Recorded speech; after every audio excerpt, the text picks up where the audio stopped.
Wordology 90. These thoughts came to me as I reclined on my garden chair. इस तरह के विचार मेरे मन में आए जैसे ही मैं गार्डन के चेयर पे झुका या लेटा. If you recline on something, अगर आप किसी चीज़ पे रिक्लाइन करते हैं, यू सीट और lie on it with the upper part of your body supported eight an angle. जब आप किसी चीज़ पर रिक्लाइन करते हैं तो आप उस पर बैठते हैं या लेटते हैं जिसमें आपके शरीर का ऊपर वाला हिस्सा एक निश्चित कोण पे सपोर्टेड होता है, झुका हुआ होता है, सहारा लिया होता है. I first felt hurt at Mohini's neglect. पहली बार तो मुझे बुरा लगा कि मोहनी के अनदेखा करने से. Thinking it in a philosophical thought, जब मैंने इसको तार्किक तरीके से सोचा. However I reconciled myself to it, तो फिर मैंने इसे अपने आप को मना लिया, स्वीकार कर लिया, एक्सेप्ट कर लिया. If you reconcile yourself to an unpleasant situation, you accept it although it does not make you happy to do so. कहते हैं कि अगर आप किसी अप्रिय स्थिति को रिकॉन्सिल कर लेते हैं खुद से, तो आप उसे स्वीकार कर लेते हैं, हालांकि ऐसा स्वीकार करना आपको खुशी नहीं देती है. मतलब ऐसी अप्रिय चीज़ जो आपको करना पड़ रहा है, आपने स्वीकार कर लिया करना, हालांकि इससे आपको करने में कोई खुशी नहीं मिलती है. If you are reconciled with someone, अगर आप किसी के साथ आप रिकॉन्सिल्ड होते हैं, you become friendly with him again after a quarrel और डिसएग्रीमेंट, तो आप उसके साथ पुनः दोस्ताना व्यवहार करने लग जाते हैं एक लंबे झगड़ा या असहमति के बाद.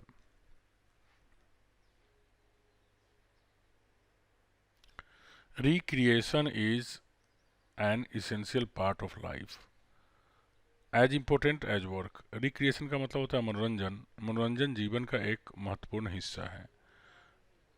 मनोरंजन जीवन का एक महत्वपूर्ण हिस्सा है, उतना ही महत्वपूर्ण है जितना कि काम.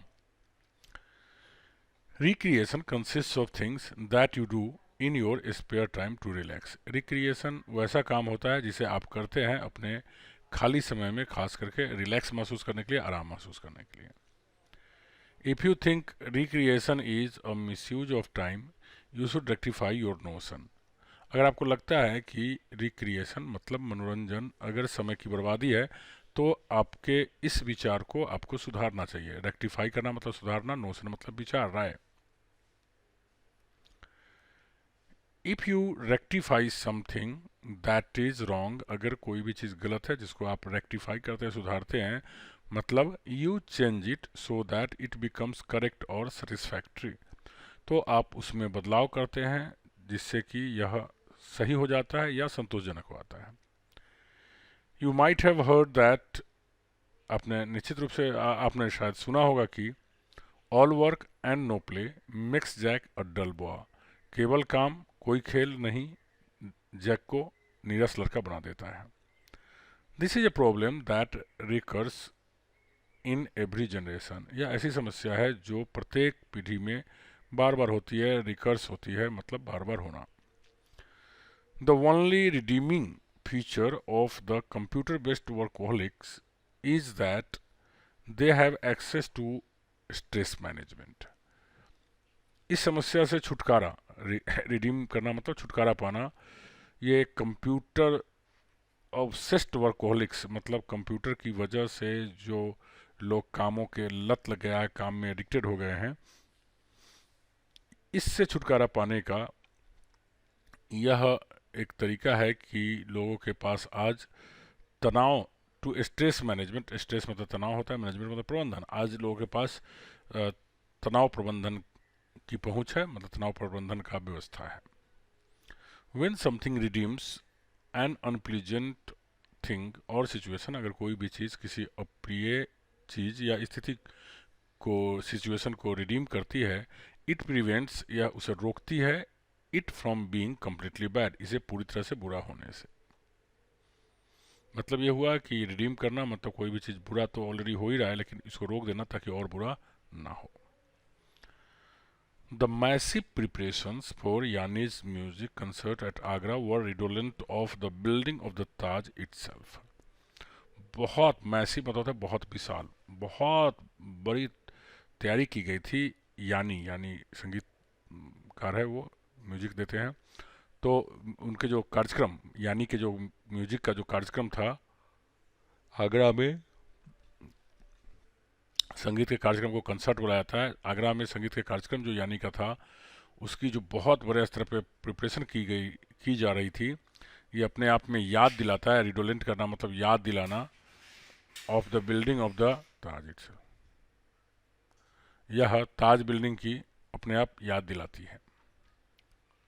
तो रिडोलेंट का मतलब क्या होता है? याद दिलाना, किसी चीज़ की वजह से किसी चीज़ का दिमाग में आना, और सुगंध का भी आना भी होता है। If A is redolent of B, अगर ए बी का रिडोलेंट है मतलब ए की वजह से बी की याद आती है। A has feature that make you think of B, A में ऐसा गुण है जिसकी वजह से आप बी के बारे में सोचते हैं। हाउएवर, किंतु much change has come in the 350 odd years, लेकिन पिछले इस 350 सालों में, यहाँ ऑड ईयर्स इसलिए दिया है कि परिस्थितियाँ बदलती रही है, विषम रही है, काफ़ी कुछ बदल गया है। High technology has made man power redundant to a large extent, अत्यधिक उच्च जो तकनीक है हमारे पास, उसने क्या किया है? मानव को काफ़ी हद तक रिडंडेंट कर दिया है, छटनी कर दिया है, बताया है कि भाई अब इसकी कोई ज़रूरत नहीं है। तो आप जानते ही हैं कि तकनीक की वजह से, कंप्यूटर्स की वजह से, मशीन्स की वजह से लोगों की छटनी हो गई है, लोगों की आवश्यकता नहीं होगी। अब लोग कंपनियों में अतिरेक माने जाते हैं, मतलब उनकी अब कोई ज़रूरत नहीं रह गई है। That which is redundant is no longer needed, कोई भी चीज़ जो रिडेंडेंट होती है मतलब उसकी अब आवश्यकता नहीं रह जाती है। इसके दो कारण हो सकते हैं। एक, because its job is being done by something else, क्योंकि उसके काम को अब किसी और चीज़ के द्वारा किया जा रहा है। या because its job is no longer necessary और यूजफुल, या फिर उस व्यक्ति के काम की अब कोई आवश्यकता ही नहीं रह गई है, कोई उपयोगिता ही नहीं रह गई है। आई would refrain from making any comment on the concert. Concert होता है म्यूजिकल कार्यक्रम, जो ऊपर हमने मेंशन किया था।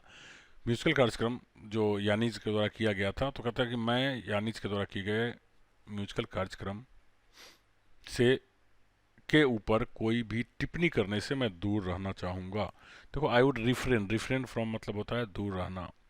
आई would refrain from making any comment on the concert, that is अर्थात I would deliberately not make any comment, अर्थात मैं जानबूझ करके कोई टिप्पणी इस पर नहीं करूँगा।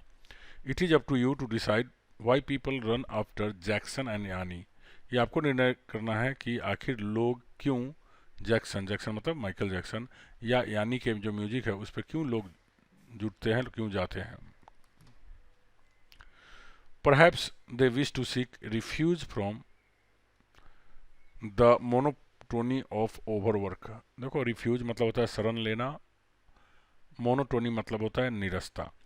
रिफ्यूज से ही रिफ्यूजी बनता है, शरणार्थी क्या करता है? वो सुरक्षित अप्रिय चीज़ों से दूर चला जाता है। खास कर किसी देश में युद्ध वगैरह होती है तो वहाँ से जाकर आस पड़ोस के देश जहाँ सब कुछ सुरक्षित है वहाँ वो रह लेते हैं, तो वो शरणार्थी कहलाते हैं, रिफ्यूजी कहलाते हैं। तो उसी रिफ्यूज से ही बना हुआ है रिफ्यूजी। मोनोटोनी मतलब हो गया, मोनो मतलब एक, टोन मतलब सुर, तो एक ही सुर में कोई काम करेगा तो निरस हो जाएगा। इस तरह से उबाऊ और निरस्ता मीनिंग हो गया। Perhaps they wish to seek refuge from the monotony of overwork, शायद वे लोग काम की अधिकता की निरस्ता से दूर जाकर के शरण पाना चाहते हैं, दूर जाकर के अपने आप को प्रोटेक्ट करना चाहते हैं, सुरक्षित करना चाहते हैं। If you take refuge somewhere, अगर आप कहीं जा करके रिफ्यूज लेते हैं, you try to protect yourself from unhappiness by going there, तो आप अपने आप को अप्रिय चीज़ों से वहाँ जाकर बचाना चाहते हैं। Satyam theatre in Delhi has been refurbish recently. Delhi में जो सत्यम से थिएटर है उसे फिर से नया किया गया है, रिफर्बिश। आप देखेंगे कि मोबाइल या अलग अलग जो गैजेट्स हैं आजकल बहुत सारे रिफर्बिश्ड आते हैं, मतलब वो पुराना होता है लेकिन उसमें छोटी मोटी अगर त्रुटि होती है उसको ठीक कर दिया जाता है और पॉलिश करके एकदम सजा करके एकदम नया की तरह बना दिया जाता है। तो ये कहलाता है रिफर्बिश्ड। तो कहता है Satyam theatre in Delhi has been refurbished recently. Satyam theatre को दिल्ली में जो है हाल ही में उसे एकदम नया नवेला बना दिया गया है। If you refurbish a building, अगर आप किसी बिल्डिंग को रिफर्बिश करते हैं, यू क्लीन इट, आप इसे साफ करते हैं, डेकोरेट इट, सजाते हैं, and make it more attractive, और इसे और ज़्यादा आकर्षक बनाते हैं, और बेटर इक्विप्ड, ज़्यादा उसे सुसज्जित करते हैं। ऑन द अदर हैंड, दूसरी तरफ देखें तो some of the theatres are rather regressing. देखो रिग्रेस का मतलब होता है पीछे की ओर लौटना, प्रोग्रेस मतलब आगे की ओर बढ़ना, रिग्रेस मतलब पीछे की ओर लौटना। तो वहीं हम देखते हैं दूसरी तरफ कुछ थिएटर दिल्ली में ऐसे भी हैं जो जिसकी हालत बद से बदतर हो जा रही है, ख़राब होती जा रही है। व्हेन पीपल और थिंग रिग्रेस, जिसका एंटोनिम्स होता है प्रोग्रेस, अगर कोई भी वस्तु या व्यक्ति रिग्रेस करता है, जिसका उल्टा होता है progress, they return to an earlier and less advanced stage of development, तो वो पहले वाली स्थिति में या फिर बहुत कम प्रगति वाली स्थिति में पहुंच जाती है। The new government reiterated its commitment to the development of the poor। देखो reiterated मतलब होता है कि बार बार कहना, जोर देकर कहना, अगेन एंड अगेन किसी बात पे जोर देना। नई सरकार अपने गरीब लोगों के विकास की जो वादा किया था उस पे जोर दे रही है, बार बार बोल रही है। इफ़ यू रिट्रीटेड समथिंग, अगर आप कोई भी चीज़ को रिट्रीटेड करते हैं, you repeat it several times, तो आप उसे बार बार कहते हैं, in order to make your position और opinions as clear as possible. ऐसा इसलिए आप करते हैं ताकि आप चाहते हैं कि आपकी जो बात है, आपकी जो राय है या आपकी जो स्थिति है वो और स्पष्ट हो जाए, जितना स्पष्ट हो सकता है, जितना संभव है उतना हो जाए। द फाइनेंस मिनिस्टर से, वित्त मंत्री ने कहा, the new policies aimed at rejuvenating the economy will bring no harm to the poor।